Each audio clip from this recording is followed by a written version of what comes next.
Sunday special instant అరటికాయ pickle పులిహోర. So, ఇది ఎలా చేశాను ఏంటన్నది నేను ఈ వీడియోలో షేర్ చేస్తానబ్బా. నేను అప్పటికప్పుడు చేసుకుంటున్నాను పులిహోర. రైస్ అయితే లేదబ్బా నాకు.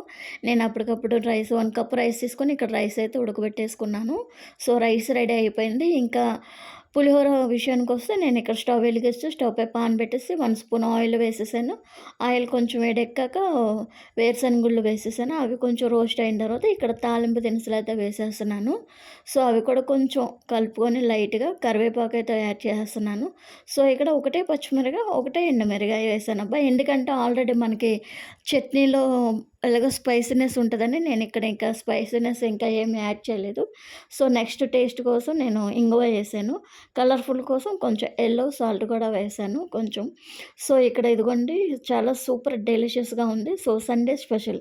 సండే ఎప్పుడు చికెన్‌లు, మటన్‌లు, ఫిష్ అవే కాకుండా ఇలాగా అరటికాయ పికిల్ పులిహోర ట్రై చేసి మీరు డెఫినెట్‌గా ట్రై చేస్తే ఇంకా ఇదే సండే తింటారు. సో, అంత యమ్మీగా ఉంది. నాకు కొంచెం కారం కావాలని చెప్పేసి నేను కొంచెం ఎక్కువ యాడ్ చేశాను.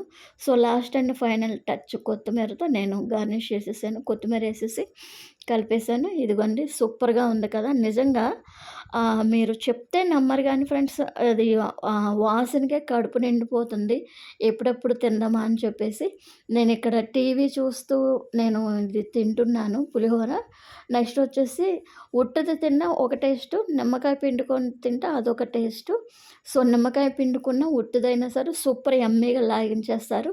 దానికి నంచుకుంటని నేను ఉల్లిపాయ కూడా తీసుకున్నాను. అది కూడా సూపర్ టేస్టు. సో, ఒకసారి మీరు కూడా అందరూ డెఫినెట్‌గా ట్రై చేయండి. ట్రై చేసి ఎలాగుందో ఫీడ్‌బ్యాక్ ఇవ్వండి. మేము కంపల్సరీగా అందరికి నచ్చుతది. ఇది వచ్చేసి మీరు పెరుగన్నము. ఇది చూసారా ప్లేట్లు ఇంకా అన్నీ ఖాళీ అయిపోతాయన్నమాట. అంత సూపర్ చాలా టేస్టీగా ఉంది.